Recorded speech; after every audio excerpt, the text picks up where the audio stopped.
এর তো পা বাঁধা আছে, হাত তো বাঁধা নেই।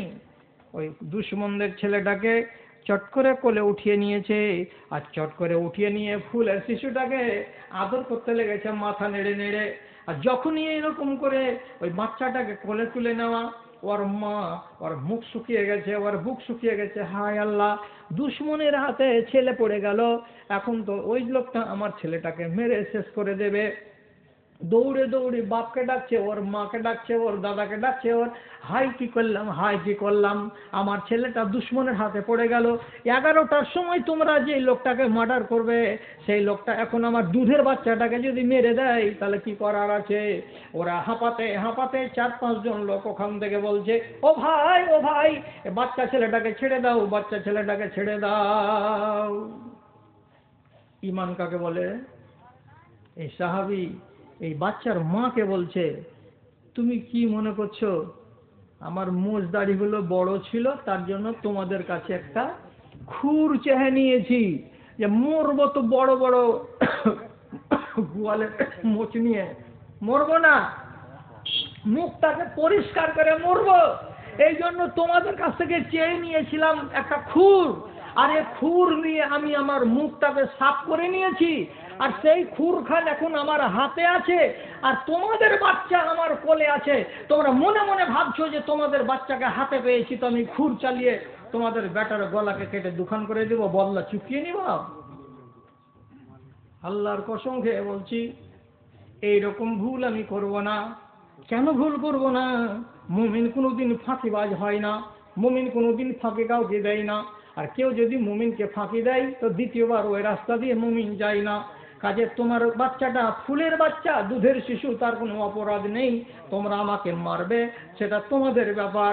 তাই বলে আমি এমন বিশ্বাসঘাতকতা করে জিন্দেগির মতো বদনাম নিয়ে কবরে যেতে রাজি নই। তোমাদের বাচ্চাকে আমি মারবো না, আদর করছিলাম ছোট্ট ছেলে বলে, কেন যে এইরকম ছোট ছেলে আমার বাড়িতেও আছে। আজ আমি মরে যাব তো মরার আগে আমার বাড়ির ছেলেগুলোকে বলে মনে পড়লো, তার জন্য দুধের শ্বাস আজকে ঘোলে মিটিয়ে নিলাম। এই ছেলেটাকে আদর করলাম তো মনে মনে ভাবলাম আমার বাচ্চাকে আদর করলাম। মারবো না? আমাদের ঈমানও তো ছোট নয়। এই ঈমানকে তুমি কেড়ে নিবে আর আমি বিক্রি করে দেবো অল্পের বিনিময়ে, এটা আমাদের অভ্যাস নয়। বন্ধুরা, এইবার আব্দুল্লাহ বিন রাওয়াহা ওই লাল কাপড় দিয়ে বাঁধা ওই পুল্লিটাকে এরকম করে নেড়ে নেড়ে ঝুঁকে ঝুঁকে দিয়ে বলছে, কি আছে? তো বলছে, ফিহে হোলা মিন হুলিয়াতে নিসায়েনা, আমাদের মেয়েগুলোর সোনা আর চাঁদির গয়নাগুলোকে নিয়ে নিয়ে এসে আপনাকে জমা দিয়েছি। যেমন এই কথাটা শোনা কি জন্য দিয়েছ? যাতে করে আপনি আমাদের বাগানের আইডিয়াটা কম করে করে করে দেবেন, কম করে করে করে দেবেন।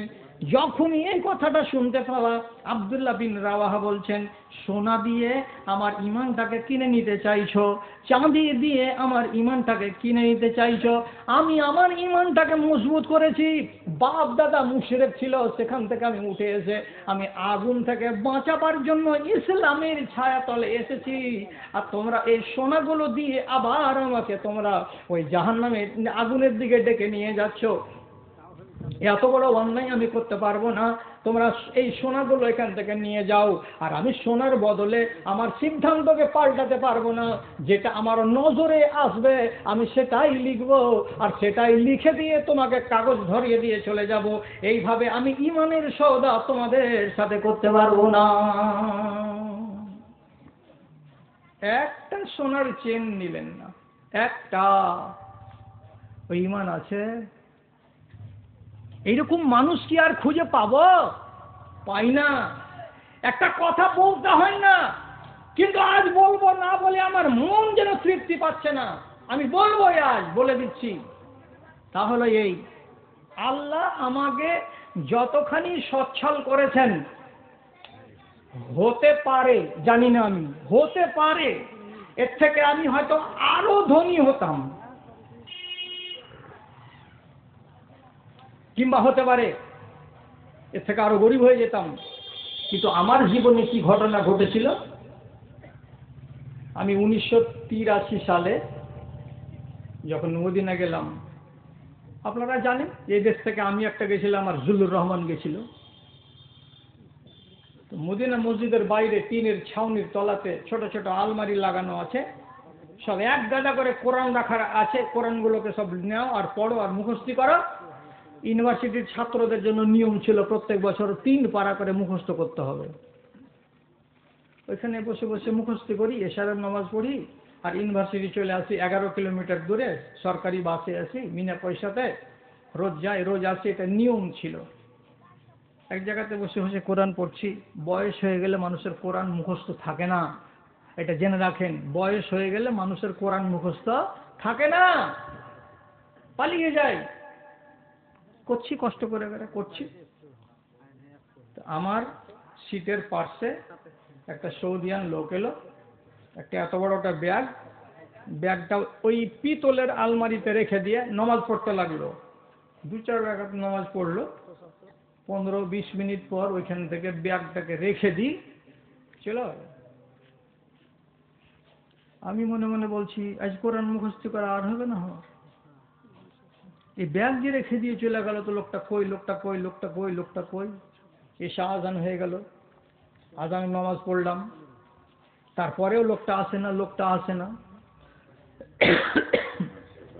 তারপরে বুকে বল করে সাহস করে ব্যাগটাকে হাত দিলাম, ব্যাগটাকে নিয়ে চললাম হাঁটতে হাঁটতে। এদিকে একটা জায়গা আছে, জায়গাটাকে বলা হয় সিন্দুকুল বীর।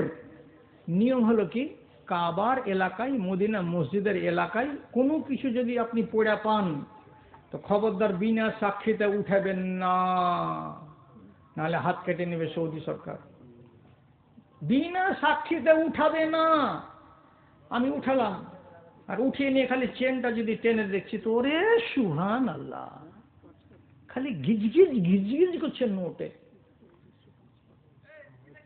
নোট দেখা তো আমার মনে হচ্ছে সুবহান আল্লাহ, এই নোট যদি বিশনপুর পর্যন্ত যায় তাহলে তো হয়ে গেছে। সালফি 2টা ভাটা দিয়েছিল আমার টাকাতে, এবার 4টা ভাটা দিয়ে দিবে, তারও বেশি, কত বেশি দিয়ে দিবে। চট করে চেন বন্ধ করে বললাম, এটা মদিনার মসজিদ, এখান থেকে ঈমান বেরিয়েছে, রসুল হাদিসে বলছেন।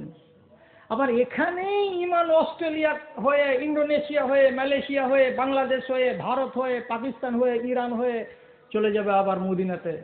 মদিনাতে গিয়েই ঈমান শেষ হবে। যেখান থেকে ঈমান বের হলো, আর সেই মসজিদে বসে বসে একটা ব্যাগ পেলাম আর টাকাটিকে হজম করে নিব, এটা হয়? নিয়ে চলে গেলাম অফিসে। অফিসার দেখে বলছে, কত টাকা আছে?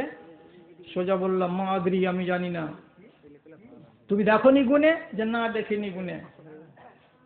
ও বিশ্বাস করে না, বলছে তুই আমাকে গুনে দে কত টাকা আছে। আমি বলছি আমি গুনিনি।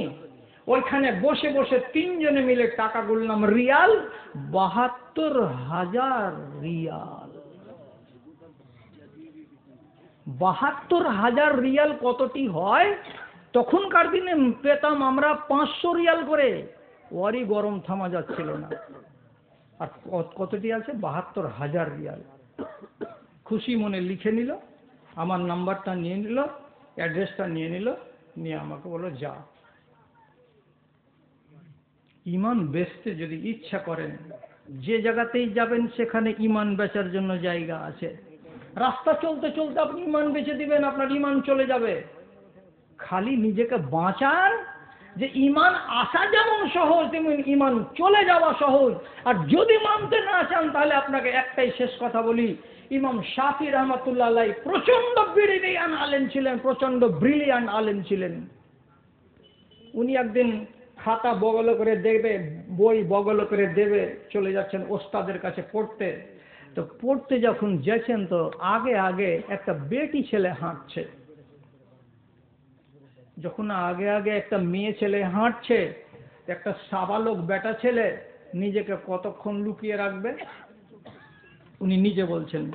চলতে চলতে চলতে চলতে হঠাৎ এক জায়গায় দেখতে পেলাম, মেয়ে ছেলেটি চলবার কালে তার পেছনের কাপড়টা এতটুকু উপরে উঠে যাচ্ছে, তার গুল্লার উপরের চামড়াগুলো আমি দেখতে পাচ্ছি, রংটা সাদা সাদা। যখন আর গুল্লার উপরের এই রংটা আমি দেখতে পেলাম, কদ্দুরজি, গুল্লার উপরে 4 আঙুল, আধ হাত এখানে গিয়ে কেউ কি আর পর্দা গুনে? আমাদের দেশের লোকেরা কেউ গুনে না। যদি বলেন যে হ্যাঁ পর্দা গুনে, তো শোলমারিতে এমন বউ আছে না যাকে দিন মান বসিয়ে রাখে চেয়ারে, যতক্ষণ পর্যন্ত ভান্ডারিতে খানা চলছে বেচারি মজলুম হয়ে বসে আছে। এখানে কেন বসে আছে? হ্যাঁ শাশুড়ি করেছে বসে থাকতে, ঠিক আছে কেন? যারা আসবে সব টাকা দিবে আর মুখ দেখানি। এত হ্যাঁ ঘাবড়ে গেছে বেটি ছেলেটা, সকাল থেকে বসে থেকে থেকে থেকে থেকে আর ওই কুণ্ঠে 1.5 আনার এখানটা হার দিয়েছে, তো ব্লাউজের গলা তো এখান থেকে শুরু করে মাকিয়া ঘাট পর্যন্ত লম্বা, আর চেন খানের যে লকেট খান ঝুলছে, তো যত দূর ব্লাউজের গলা অত দূর ঢিল করে এই গলার এখান পর্যন্ত চেন ঝুলছে। অমনি হ্যাঁ মজলুম হ্যাঁ বসে আছে। এমন হ্যাঁ কেন বসে আছো? আর হালাত দেখে মনে লাগছে নাম কি? তো চলে না যান, চলে না। তোমরা বেটি ছেলেকে লোকের সামনে দেখিয়া টাকা নেও, এটা কি ঝুঠা বিশনপুরের আর ধানগাড়ার আর শোলমারির জন্য? তো ঝুঠা কথা নয়। ইমান বেচতে কতক্ষণ লাগে? যে দেখাচ্ছে সে ইমান বেচছে।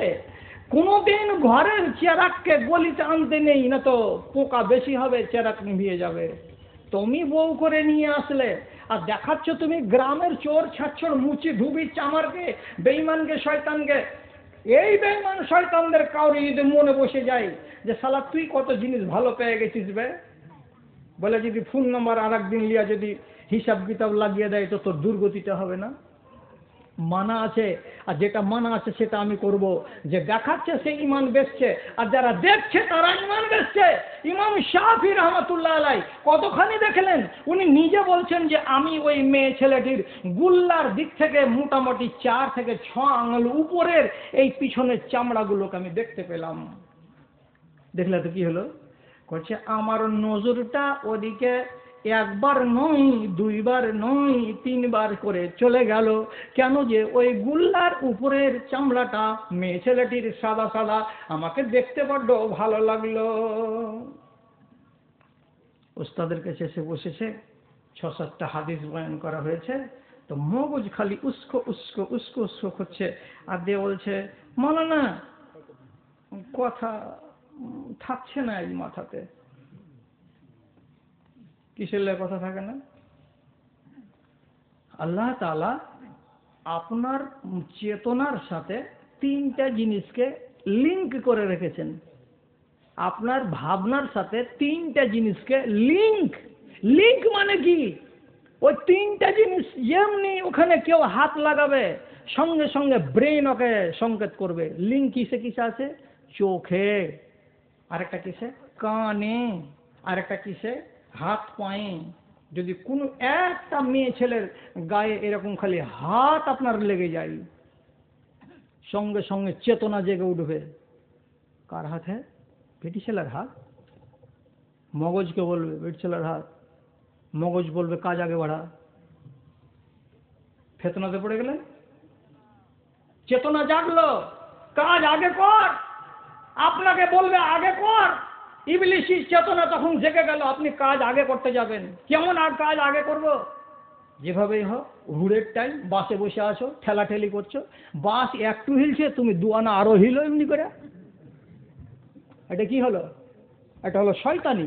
তোমাকে এই লিংক আল্লাহ রাব্বুল আলামিন করেছেন। নারী জাতির গায়ে গা লাগলেই তোমার চেতনা জেগে উঠবে। আর কি? কানে, কানের সাথে লিংক করা আছে কি? রাত 8টার সময় যদি একটা বেটি ছেলে রাস্তা দিয়ে যাই আর ওর পায়ে যদি পাঁজেব থাকে, তো পাঁজেবে যদি নুপুর লাগানো থাকে, একটা মেয়ে ছেলে চলবার কালে ছিনিক ছিনিক ছিনিক ছিনিক ছিনিক ছিনিক আওয়াজ করবে, আর এই আওয়াজটা বেটা ছেলেকে শুনতে বড্ড ভালো লাগবে। যেমনি কানে যাবে এইরকম ছিনিক ছিনিক আওয়াজ, তখনই ওর কান তখন হেডকোয়ার্টারে খবর দিয়ে বলবে এটা বেটি ছেলে যেছে, কাজ আগে বাড়া। বসে কি করছিস? এটা বেটি ছেলে আছে আর পায়ের আওয়াজ আসছে, কাজ আগে বাড়াতে যাবে। ছিল গলিতে, ডহরে নেমে গেল, কে আছ? সর্দারের বহু আছে। কুঁটে গেছিলে এত রাইতে? কত বাড়বে না আগে? আর আগে দিয়ে আসি, হ্যাঁ একলে যেছো কেন? থামো লাইট টালি। লাইটলে যদি সর্দারের বহুকে আগাতে যাও, গাড়ুয়া বিলে মাছ জগিয়ে দিবে কোনোদিন? দেবে না। তাহলে আল্লাহ তাআলা এগুলো ক্যাপাসিটি করেছেন কাকে? লিঙ্ক করে দিয়েছেন তোমার কানের সাথে তোমার চেতনাকে। যেমনি কান ভালো জিনিস শুনে নিবে, সাথে সাথে একদম লিঙ্ক হয়ে যাবে, যোগ, আর চেতন বলবে এই কাজ করার সেই কাজ করবে। আর একটা কি? চোখের সাথে। চোখ যেমনি দেখতে পাবে কোনো কিছু, সাথে সাথে হেডকোয়ার্টারে খবর দিয়ে বলবে, আহ জিনিস যেছে জি, জিনিস যেছে জি। হেডকোয়ার্টার বলবে, আবে বসে বসে ভাবছিস কি আগা। এই জন্য চোখের উপরে আল্লাহর লাগাম আছে। চোখের উপরে লাগাম শুধু বেটি ছেলের উপরে আছে। এই দুনিয়ার লোকটি বলছে পর্দা করবে কে তো বেটি ছেলে, পর্দা করবে কে বেটি ছেলে, খবরদার দেখবি না বেটা ছেলেকে। কিন্তু তুই কি জানিস না যে সূরা নূরে আল্লাহ রাব্বুল আলামিন দুবার আলাদা আলাদা করে বলছে, এ বেটা ছেলে তুইও দেখতে পাবি না কোনো আজনবী বেটি ছেলেকে, আর এই মেয়ে ছেলে তুইও দেখতে পাবি না কোনো আজনবী মেয়ে বেটা ছেলেকে। লিঙ্ক তো দুজনেরই। হযরত ইমাম শাফি বলছেন, হুজুর মাথাতে ইলিম থাকে না কেন? এই জন্য থাকে না যে এই রাস্তা দিয়ে আসার টাইমে একটা বেটি ছেলেকে দেখেছি, তো খালি কি দেখা, ওর পাঁড় গুল্লার উপর খানি দেখা গেছে, আর সাদা চামড়ার বেটি ছেলে যখন থেকে দেখেছি তখন থেকে মনটা খালি হাওড়া আর হুগলি, হাওড়া আর হুগলি, হাওড়া আর হুগলি করছে। উস্তাদ বললেন, আল ইলমু নূরুন, ইলিম হচ্ছে আল্লাহ রাব্বুল আলামিনের দেওয়া জ্যোতি। এই জ্যোতি কোনোদিন জালেমকে, ফাসেককে আল্লাহ তাআলা দেন না। যার দ্বারাই আমানতের খেয়ানত হবে, আল্লাহ এইরকম আমানত তাকে দেন না। শাকাউতু ওয়াকিআন আন সুইয়ে হিফজি ফাআওসানি বিতারকিল মাআসি। আমি যখন আমার ওস্তাদ ওয়াকিকে বললাম মাওলানা পড়া থাকে না, তখনই আমার ওস্তাদ বললেন তোমার ভেতরে মাসি এসে গেছে, কোনো না কোনো নাফরমানি তুমি করেছো, না হলে তোমার পড়া মগজে কেন ঢুকে না? তুমি মাসিয়াত থেকে, নাফরমানি থেকে দূরে সরে যাও, তোমার পড়াটা আবার ঠিক হয়ে যাবে। যখনই এই কথাটা বলা, ইমাম শাফি নিজেকে না লুকিয়ে মাওলানার সামনে জবাব দিয়ে বলছেন, হ্যাঁ ওস্তাদ জি, রাস্তা দিয়ে যখন আসি তখন একটা মেয়ে ছেলের পাঁকে আমি দেখে নিয়েছিলাম, তো দেখলাম একবার আমি দেখে নিজেকে সামলাতে না পেরে আমি বারবার আমি দেখেছিলাম, আর এটা হলো পাক্কা গুনাহের কাজ। আর যখনই আমি গুনাহ করেছি তখন থেকে আমার ভেতর থেকে আল্লাহর নূর যেন বের হতে শুরু হয়েছে, আর যেন আল্লাহর নূরকে আটকাতে পারি না। কি হে, ইমান কত নাজুক জিনিস। পিছনের লোকগুলো একটা কেউ বলবেন মুসা নবী ওর শ্বশুর বাড়ির দিকে, হব শ্বশুর, এখানে শ্বশুর তো হয়নি, শ্বশুরের বাড়ির দিকে যাচ্ছিলেন শুয়াইব নবীর বাড়ির দিকে, তো ওর বেটি ওকে ডাকতে এসেছিল, বেটির সাথে সাথে নবী যাচ্ছেন শুয়াইব নবীর বাড়ি। এ ঘটনা কোন মৌলবী আপনাদেরকে শুনিয়েছে নিশ্চয়, আমি আর ঘটনা খুলছি না, টাইম অনেক হয়ে গেল। তো যাওয়ার কালে মুসা নবী রাস্তা চিনে না, তখন এই বেটি ছেলে কইছে আমি আগে আগে হাঁটছি আর আমার পিছন পিছন তুমি হাঁটো। যখন 5 মিনিট যাওয়া হয়নি, মুসা নবী এই বেটি ছেলেটাকে কইছে, এই থাম, তুই আগে হাঁটিস না, পাছে পাছে হাঁট, তুই পাছে পাছে হাঁট, আমি আগে আগে হাঁটছি। তখন বলছে যে তুমি রাস্তা চেনো আমার বাপের বাড়ি, যখনই এইরকম জায়গা আসবে তখনই তুমি হাতে ছোট ছোট ঢিল নিয়ে রাখো, ডান দিকে যদি আমাকে যেতে হয় তো আমার পিছন দিক থেকে তুমি ঢেলটাকে ডান দিকে চালিয়ে দেবে, তাহলে আমি বুঝে নিব যে ডানের রাস্তা আমাকে ধরতে হবে। যদি বামের রাস্তা যেতে হয় তাহলে ঢেলটাকে তুমি বাম দিকে রেখে চালিয়ে দিবে, আমি বাম দিকে রাস্তা ধরে নেব। কিন্তু তুমি আগে আগে যেও না। কেন আগে আগে যাব না? কেন আগে আগে যাব না? তার জবাব এখানে কোরআনের পাতায় লিখা নাই। মুফাসসিরিনে কেরাম জবাব দিয়ে বলছেন, তুমি একটা যুবতী বেটি ছেলে আর আমি মুসা নবী একটা জোয়ান বেটা ছেলে, তুমি আগে আগে যাবে। যদি কোনো পুরিয়া হাওয়াতে তোমার কাপড়ের কোনো একটা কোনা খুলে যায় আর তোমার সতরের নজর যদি আমার উপরে পড়ে যায়, তোমার হাঁটু যদি খুলে যায়, তোমার পায়ের পিণ্ডলি যদি খুলে যায়, আর আমি যদি একটা বেটা ছেলে সেটাকে দেখেই নিই, তাহলে হতে পারে সেখান থেকে আমার অনেক মনের ভেতরে কুধারণা জন্ম নিতে পারে, আর এক নজর দেখে নেওয়ার পরে দুই নজর দেখার ইচ্ছাও জাগতে পারে। সুতরাং আমি গুনাহগার হব, আর আমি তোমাকে আগে হাঁটিয়ে নিজেকে গুনাহগার বানাতে পারবো না। এই জন্য আমি আগে আগে চলবো, তুমি পাছে পাছে চলো। বটি ছেলেটাকে ডাকতে আসেনি, তার আগেই দু বহিন দাঁড়িয়েছিল কিনারায়, আর লোকেরা ভিড় করে ইন্দারা থেকে পানি খাওয়াচ্ছে। তো নবী খালি ওখানে যে কহেছিলেন, দুটা বেটি ছেলের গোড়াতে দূরে থেকে বলেছিলেন, দূরে কেন খাড়ো আছো? সবাই ছাগলকে পানি পান করাচ্ছে, আর তোমরা পানি পান করাও না কেন? তো বলছে, আমারকে বাপটা বুড়া মানুষ, ওই লেগে আমরাকে ছাগল চড়াইতে হয়। যতক্ষণ এই বেটা ছেলেদের ভিড় না শেষ হবে ততক্ষণ ইন্দারার কাছে যাব না। আমরা মেয়ে ছেলে। নবী মুসার এই কথাটি শুনে মনটা জুড়িয়ে গেছিল যে এরা দিনদার ঘরের মেয়ে। পানি পান করিয়ে দেওয়ার পরে গাছের তলে বসে আছে, আর বসে বসে আল্লাহ তাআলার কাছে দোয়া করে বলছে, আল্লাহ, এমন জায়গাতে তুমি পাঠালছো যে মালিক, যেখানে একটাও কোনো পরিচিত লোক নেই, কেউ যে আমাদেরকে আশ্রয় দিবে, তা আল্লাহ তুমি একটু আশ্রয়ের ব্যবস্থা করে দাও। কোথাও দুটা রুটির ব্যবস্থা হবে, যে আজ রাতের বেলায় তো একটা রুটিরও তো ব্যবস্থা কেউ দিবে, এরকম বলে মনে হয় না। মগর কাছে কাছে এখনো হয়নি আসরের ঢিলা। বাড়ি গিয়ে দু বহিন বলছে, আল্লাহ, বাপুজি, আচ্ছা শক্তিশালী ছেলে দেখলাম জি, 6টা লোকে যে বালতি উঠাতে পারবে না, একলাই উঠিয়ে দিলে জি।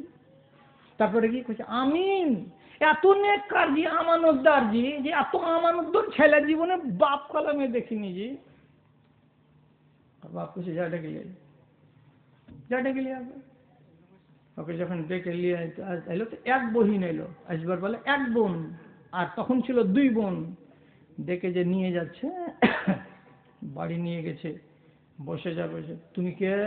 যাই মুসা। বাড়ি কোথায়? মিশর। এখানে কেন? কিছু একটা ঝোঁকের মাথায় মার্ডার করে দিয়েছিলাম। কাকে? কিবতীকে। কিবতীরা কোন বংশের? ফেরাউনের বংশের।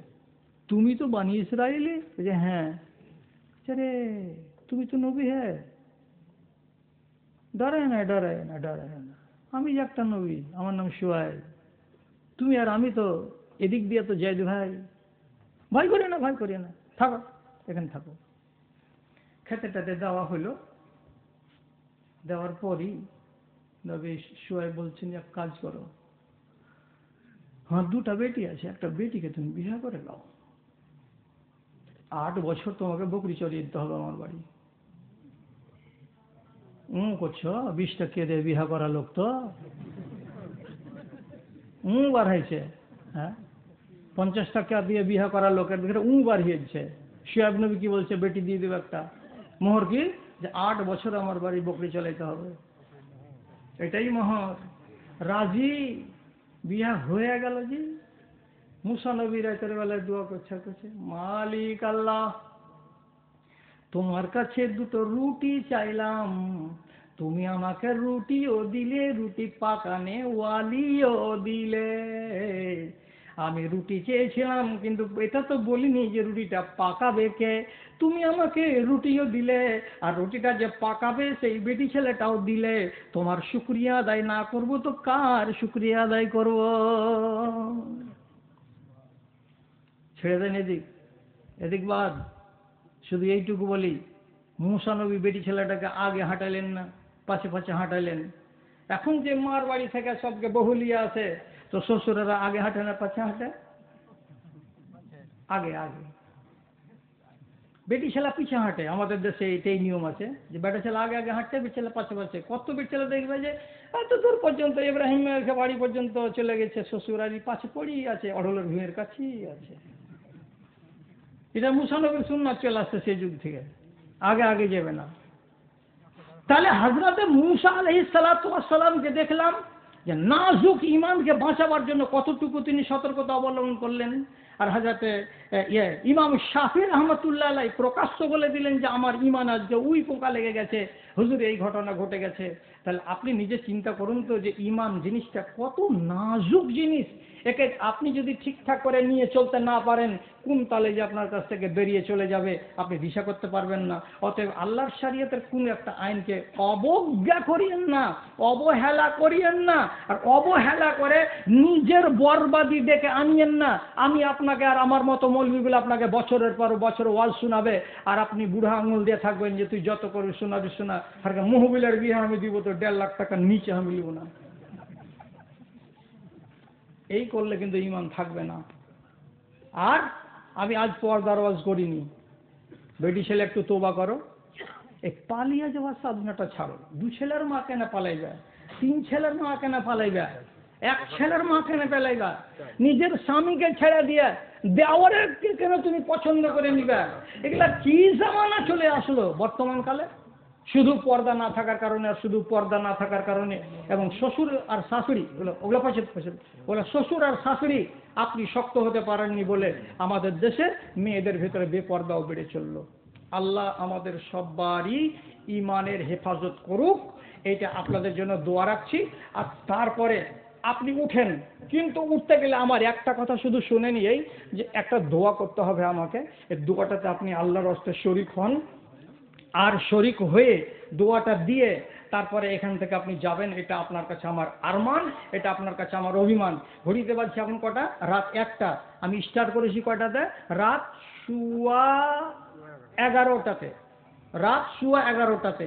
আমি বুড়া মানুষ, 1.5 ঘন্টার বেশি ওয়াজ করি না, কিন্তু আজকে আল্লাহ দিলে হয়ে গেল তো 1টা বাজলো তো বাজলো। এবার যেটা কথা বলছি আপনাকে শুধু দুয়াতে শরীক করার জন্য, তো সেই কথাটা নিয়ে নিচ্ছি।